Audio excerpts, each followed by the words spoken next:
बुशरा बीबी ने उसको लीड किया और जिस तरीके से किया, अब उसके ऊपर रियासत का और हुकूमत का एक बहुत सख्त किस्म का रद्द-ए-अमल वो आना शुरू हो चुका है। बड़े फैसले इस हवाले से किए गए हैं। अस्सलाम वालेकुम, मैं हूं अहमद मंसूर। बड़ी डेवलपमेंट है, बड़ी खबरें हैं। हुकूमत ने जो ये पुरतशद्दुद एहतजाज पीटीआई ने किया फाइनल कॉल के नाम पे, बानी पीटीआई के अहकामात पर, और बुशरा बीबी ने उसको लीड किया और जिस तरीके से किया, अब उसके ऊपर रियासत का और हुकूमत का एक बहुत सख्त किस्म का रद्द-ए-अमल वो आना शुरू हो चुका है। बड़े फैसले इस हवाले से किए गए हैं।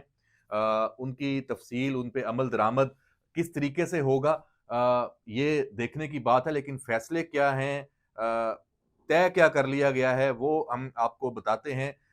लेकिन इसके साथ-साथ जो एक लाशों की सियासत के हवाले से पीटीआई ने नया बयानिया बनाना शुरू किया हुआ है, उस पर भी बात करेंगे। कुछ नई पेशरफ्त है, कुछ नई उसमें शवाहद हैं, वो आपके सामने रखते हैं। काबीना का इजलास हुआ, वज़ीर-ए-आज़म शहबाज शरीफ ने सदारत की और ये 24 या 23 नवंबर से जो सूरत हाल पैदा हुई हुई थी, 24 नवंबर से वो पीक पर पहुंची और फिर 26 नवंबर को जो कुछ इस्लामाबाद में हुआ वो सबने देखा। किस तरीके से यहाँ लाए गए लोग, मुश्तल हजूम, तरबियत याफ्ता लोग, उसमें अफगानी बड़ी तादाद में गिरफ्तार भी हो चुके हैं, अब उनके बयानात भी सामने हैं। फिर जो लीडरशिप थी वो यहाँ से जिस तरह भागी निकली और अब जाके बड़के मारना शुरू हैं केपीके में, और केपीके के जो वसाइल हैं वो जिस तरह इस्तेमाल किए गए, और फिर सोशल मीडिया पे अब लाशों के हवाले से प्रोपेगेंडा। 9 मई भी हुआ था। 9 मई इससे कहीं ज्यादा एक उसकी खौफनाकी थी, उस वक्त के हालात थे। ये 24 नवंबर की जो कॉल है, इसको तो अब 26 नवंबर, क्योंकि इवेंट सारे 26 नवंबर के हुए हैं, तो हम 26 नवंबर की ही बात करेंगे। तो इस 26 नवंबर को जो कुछ इस्लामाबाद में हुआ, ये 9 मई से इसका दर्जा बहुत कम था, क्योंकि तहरीक इंसाफ नाकाम रही लोगों को निकालने के लिए। पूरे मुल्क से कहीं से इस्लामाबाद में जत्थे इकट्ठे नहीं कर सके, सिर्फ खैबर पख्तूनख्वा से लाए, चूंकि वहां पे उनकी सूबाई हुकूमत थी। और आप 15-20 हजार लोग ले आए और तरबियत याफ्ता उनको तमाम वसाइल भी दें, और एजेंडा ये हो कि बस सिर्फ तोड़ फोड़ करनी है, हमला आवर होना है और शरपसंदी करनी है, तो कोई भी कर सकता है। तो उसका रिस्पॉन्स फिर वही होना था जो रियासत ने दिया, बल्कि शायद थोड़ा हल्का दिया। हाँ, बिल्कुल, मुजाहरीन जितने भी पुरतशद्दुद हो जाएं, बहुत ज्यादा सब्र का दामन उसको पकड़े रखना चाहिए। इस हद तक नहीं हो कि जो जानें ज़ाया हों। लेकिन ऐसे एहतजाज में जब जानें ज़ाया हुई, रेंजर्स की हुई, पुलिस की हुई, उसमें मुजाहरीन पुरतशद्दुद जो शरपसंद थे वो भी हुए, लेकिन उसको फिर बढ़ा चढ़ा के पेश किया गया। उसकी फिगर्स आप देख लें, मैं आपको उनके फिगर्स की तादाद बताऊं। सलमान अकरम राजा ने सबसे पहले कहा कि 20 जो लोग मारे गए हैं उनकी मौत हुई है। शेर अफजल मरवत ने 12 कहा, ये भी ज्यादा हैं, जो एक्चुअल पोजीशन है उससे बहुत ज्यादा है। अली अमीन गंडापुर ने सैकड़ों कहा, और वजीर आला खैबर पख्तूनख्वा, और उसके बाद बार बार उसने इसको प्रोजेक्ट भी किया। लतीफ कोसा ने 278 की फिगर दे दी। मतलब शर्म नहीं आती इन लोगों को। और इसमें पहली मर्तबा ये हुआ कि ये इस हद तक चले गए हैं कि जो फलस्तीन के शोधा हैं उनकी तस्वीर को अपने से एहतजाज से जोड़ दिया है। और वो अब देखिए, सब चीजें छुपती कहां है आज के दौर में। आर्टिफिशियल इंटेलिजेंस का दौर है, आपको ऐसे पता चल जाता है कि ठीक क्या है और गलत क्या है। तो ये अब इस पे हुकूमत ने, रियासत ने जो फैसला किया, जो असल बात जिस पे मैं आऊं, तहरीक इंसाफ पे पाबंदी की बातें तो पहले से चल रही थी। क्या तहरीक इंसाफ एक सियासी जमात है? इस वक्त अगर हम उसका एक लफ्ज में जवाब दें तो हम कह सकते हैं कि नहीं, इस वक्त वो सियासी जमात के तौर पे नहीं रही। ना वो पार्लियामान में कोई किरदार अदा करने पे तैयार है, ना वो असेंबलियों में, ना अपोजिशन के तौर पे, ना अपने सूबे में जहां उसकी हुकूमत है, वो अपनी हुकूमत का जो किरदार उसका है वो भी अदा करने के लिए तैयार नहीं है। चलें, वफाक में तो अपोजिशन में है, आपने एहतजाज करना है, सड़कों पे भी आना है, आप कर लें। यहां भी एक पार्लियामानी किरदार अपोजिशन का होता है, वो भी अदा नहीं आपने करना। और जो सूबा है वहां के अवाम को आपने बिल्कुल ही बेबस और लाचार छोड़ा हुआ है। उनके जो इश्यूज हैं, जो जो गवर्नेंस के इशू हैं, आपको बिल्कुल उसको एक तरफ रखा हुआ है, कोई तवज्जो नहीं है। आप उस पूरे सूबे के जो वसाइल हैं, जो सूबे के अवाम पे खर्च होने चाहिए, वो आप वफाक पे चढ़ाई पे इस्तेमाल कर रहे हैं। आपकी सारी तवज्जो ये है कि इस मुल्क में शरपसंदी को हवा दी जाए, फसाद को हवा दी जाए, इंतशार को हवा दी जाए, और आप खुद हर दूसरे दिन आके यहां पे अभी आपने फिर नया बयानिया जो बनाना शुरू किया है, ये फौरी तौर पे दोबारा एक नई आप एफर्ट की तरफ जा रहे हैं। ये साफ जाहिर है कि आपके अजाइम क्या हैं।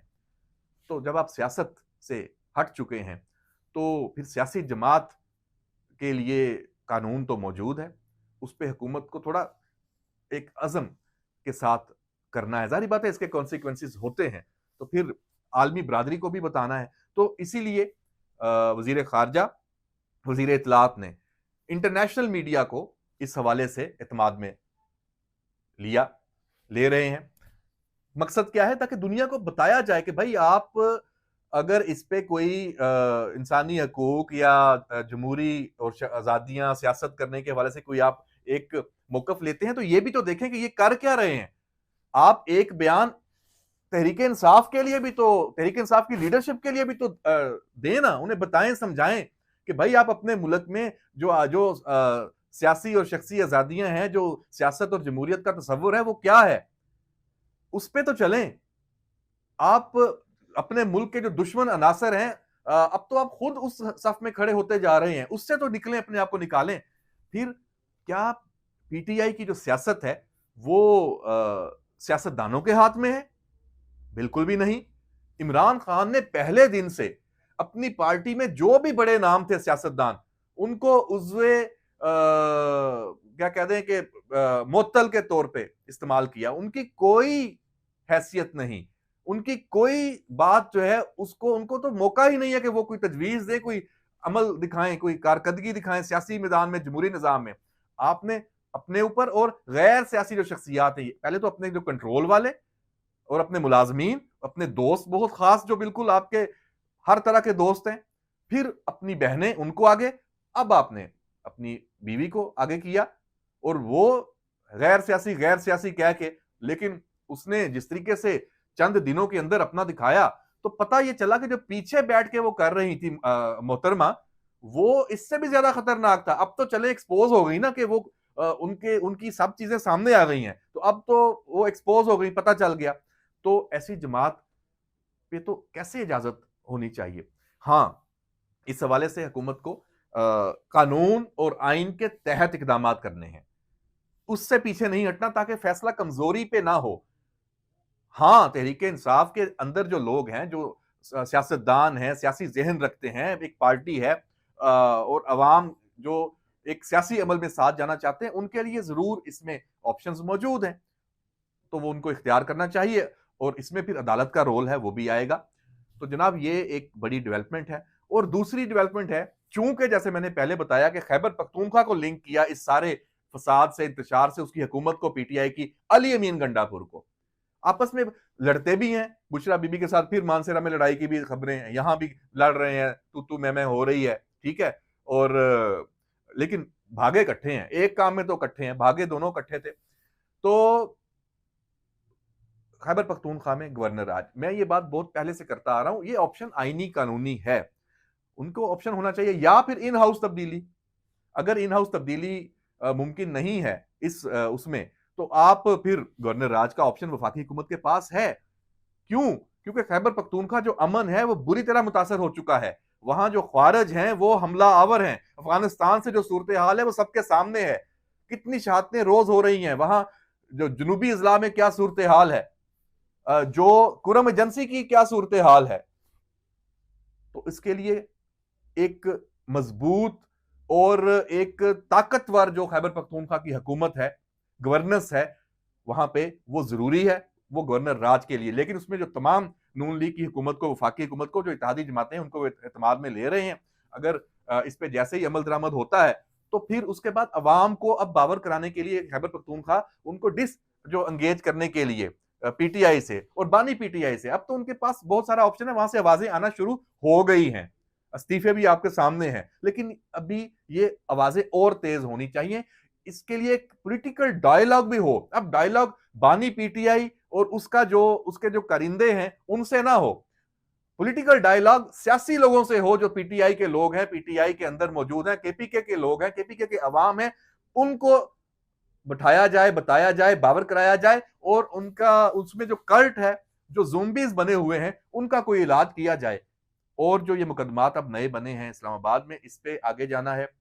हुकूमत ने ये फैसला किया है, बहुत सख्त किस्म के जो इस पे कानूनी कार्रवाई है वो होगी। केसेस रजिस्टर्ड हैं, उसकी तफसील आपके सामने आ चुकी है।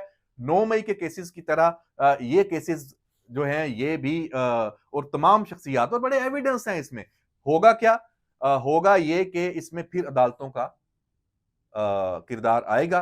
लेकिन जो 26वीं आईनी तरमीम के बाद जो अदलिया एपॉलिटिकल हुई है, पहले तो सियासी थी माजरत के साथ, वो सूरत हाल अभी कम है कि लोग भले वही मौजूद हैं, लेकिन उनके हाथ पांव तो बंधे जा चुके हैं ना। उस तरीके से वो ना सपोर्ट कर सकते हैं और ना वो अपना, जिसको कहते हैं कि वो तल सकते हैं, जो होता है तलते हैं। तो जनाब, ये सूरत हाल है, ये आपको बड़ी अहम डेवलपमेंट्स बता दी हैं और जो लाशों के हवाले से भी आपको बता दिया कि इसकी नई जो सियासती उन्होंने ये एक बोर भोंडा जो एक तरीकाकार इख्तियार किया है, उसके भी नए नए जो फैक्ट्स हैं वो आए हैं और वो मजीद उनके ऊपर बात होगी। आखिर में हमारे जर्नलिस्ट दोस्त हैं, सीनियर सहाफ़ी हैं, मतीउल्लाह जान थे सहाफ़ी, अब सोशल मीडिया एक्टिविस्ट हैं, यूट्यूबर हैं और पीटीआई की जंग लड़ने में पेश-पेश हैं। एक अफ़सोसनाक वाक़ये में वो भी इस लाशों की सियासत में उनका भी किरदार है उसको हवा देने में। वो एक अलहदा बात है, लेकिन उनको गिरफ्तार किया गया। पहले था कि उनको उठाया गया, साथ साकिब बशीर जर्नलिस्ट थे, वो भी थे, उनको छोड़ दिया गया। फिर ये था कि नामालूम अफराद, लेकिन ये भी इल्ज़ाम ज़्यादा देर तक नहीं रहा, गिरफ्तारी हुई है, पुलिस ने गिरफ्तार किया है, एफआईआर भी दर्ज हो गई है। एफआईआर के जो मतन है, मैं उससे बिल्कुल भी उससे इत्तेफाक नहीं करता।